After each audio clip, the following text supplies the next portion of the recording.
ನೋಡಿ, ಈ ಥರ ಕೃಷಿ ಮಾಡಿದ್ದೀವಿ. ನೆಟ್ ಹೌಸ್ ಗೌರ್ಮೆಂಟಿಂದ ಕೊಟ್ಟಿದ್ದಾರೆ. ಆದರೆ ಇದರಲ್ಲಿ ರೆಡ್ ಮಿಟ್ಸ್ ಜಾಸ್ತಿ ಬಂದು ಬೆಲೆ ಎಲ್ಲ ಒಂದು 5-6 ಬೆಳೆ ನಾಶ ಆಯಿತು. ಇವಾಗ ಈ ಸೈಡೆ ಎಲ್ಲ ಕಟ್ ಮಾಡಿಬಿಟ್ಟು ಸುಮ್ಮನೆ ಮೇಲ್ಗಡೆ ಒಂದು ಬಿಟ್ಟು ಟೊಮೊಟೊನ ಹಾಕ್ತಾಯಿದ್ದೀವಿ. ಇದನ್ನ ನೋಡಬೇಕು. ನೋಡಿ ಏನಾಗುತ್ತೋ ಏನೋ. ನಮ್ಮ ಕೆಲಸ ನಾವು ಮಾಡಬೇಕಷ್ಟೆ. ಇದೊಂದು ಅರ್ಧ ಎಕರೆ ಇದೆ. ಸುಮ್ಮನೆ ಈ ಥರ ಗೌರ್ಮೆಂಟ್ ಅವರೆಲ್ಲ ಈ ಥರ ಸ್ಕೀಮ್ಗಳು ಕೊಡ್ತಾರೆ. ರೈತರಿಗೆ ಗೊತ್ತಾಗಲ್ಲ, ಲಾಸ್ ಆಗಿಬಿಟ್ಟಿದ್ದಾರೆ. ನಮ್ಮ ಟೆಂಪ್ರೇಚರ್ಗೇನೋ ಇಲ್ಲಿ ನಮ್ಮದು ಕೊತ್ತೂರು, ಗೌರಿಬಿದನೂರು ತಾಲೂಕು, ಚಿಕ್ಕಬಳ್ಳಾಪುರ ಡಿಸ್ಟಿಕ್ಕು. ಈ ಟೆಂಪ್ರೇಚರ್ಗೇನೋ ಇದರಲ್ಲೇನು ಸಕ್ಸಸ್ ಆಗಿಲ್ಲ. ಯಾವ ಬೆಳೆ ಬಂದ್ರೂ ಹೋಗ್ತಾಯಿದೆ.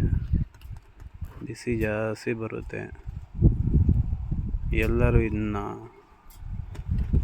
ಹಾಕ್ಕೋಬೇಕಾದ್ರೆ ಸ್ವಲ್ಪ ನಿಮ್ಮ ಕ್ಲೈಮೇಟ್ ಸೆಟ್ ಆಗುತ್ತೋ ಇಲ್ಲ ನೋಡ್ಕೊಂಡು ಹಾಕ್ಸ್ಕೊಳ್ಳಿ.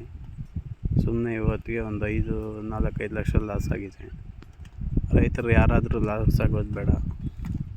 ಅದರಿಂದ ನಮ್ಮ ಒಂದು ಚಿಕ್ಕ ಮಾಹಿತಿಯನ್ನು ಹಂಚ್ಕೊತಿದ್ದೀವಿ. ಒಂದು ಲೈಕ್ ಕೊಡಿ ದಯವಿಟ್ಟು.